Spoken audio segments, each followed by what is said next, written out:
بسم اللہ الرحمن الرحیم۔ السلام علیکم دوستو۔ ایک دوست نے سوال کیا کہ مجھے قرآن حفظ نہیں اور میں قیام اللیل کرنا چاہتا ہوں، تو کیا یہ درست ہوگا کہ اگر میں ہاتھ میں قرآن پکڑ کر دوران قیام اللیل اس میں سے دیکھ کے قرآن پڑھوں یا ہاتھ میں موبائل پکڑ کر اس میں سے قرآن کی اپلیکیشن کھول کے قرآن پڑھوں؟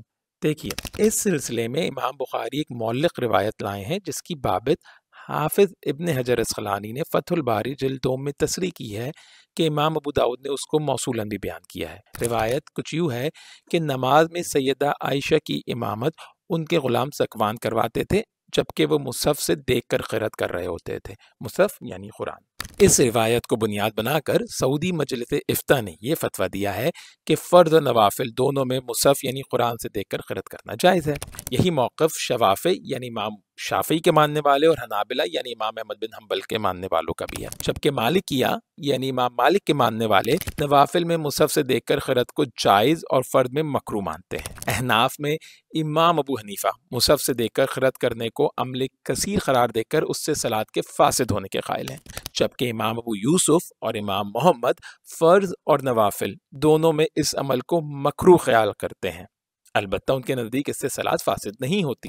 شوافی اور حنابلہ عمل کثیر کے اعتراض کو صحیح بخاری کی اس روایت کی روشنی میں مرجو یعنی نان پریفرڈ قرار دیتے ہیں جس میں مذکور ہے کہ نبی کریم صلی اللہ علیہ وآلہ وسلم اپنی نواسی سیدہ امامہ بنت لبلاس کو صلاۃ میں اٹھا لیتے تھے۔ بس جب صلاۃ میں بچہ اٹھایا جا سکتا ہے تو قرآن بالأولیٰ اٹھایا جا سکتا ہے۔ البتہ امام مالک، امام محمد، امام ابو یوسف، امام شافعی اور امام احمد ان سب کے نزدیک قرآن زبانی یاد کر کے نماز میں قرأت کرنا زیادہ افضل ہے۔ اب سوال یہ اٹھتا ہے کہ کیا موبائل کو مصحف کا متبادل مان کر دوران نماز موبائل سے دیکھ کر قرأت کی جا سکتی ہے؟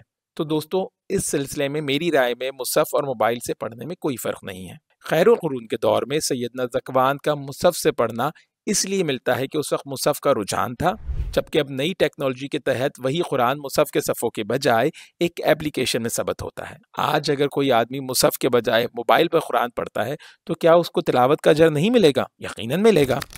میرے خیال میں مصحف یعنی قرآن اور موبائل کی تخصیص درست نہیں۔ اصل مقصود قرأت ہے، نہ کہ ذریعہ قرأت۔ اور پھر موبائل میں مصحف کے مقابلے میں عمل کثیر کم سے کم ہوتا ہے، جہاں صرف ایک ہاتھ سے صفحہ اوپر یا نیچے کیا جا سکتا ہے، جبکہ مصحف سے صفحہ پلٹنا، اس کو مڑنے سے بچانا، بذات خود مصحف یعنی قرآن کو ہاتھ میں پکڑنا زیادہ عمل اور حرکت کے متقاضی ہوتے ہیں۔ واللہ اعلم۔ رہی یہ بات کہ کیا مقتدی بھی امام کے پیچھے مصحف یا موبائل سے دیکھ کر قرآن پڑھ سکتا ہے، تو میرا نہیں خیال کہ جب امام قرأت کر رہا ہو تو مقتدی کو مصحف سے قرآن دیکھتے رہنا چاہیے۔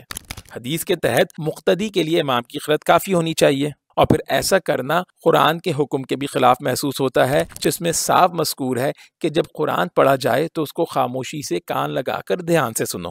سورہ فاتحہ کے علاوہ اس میں اور کسی کی تخصیص نہیں ہونی چاہیے۔ واللہ اعلم۔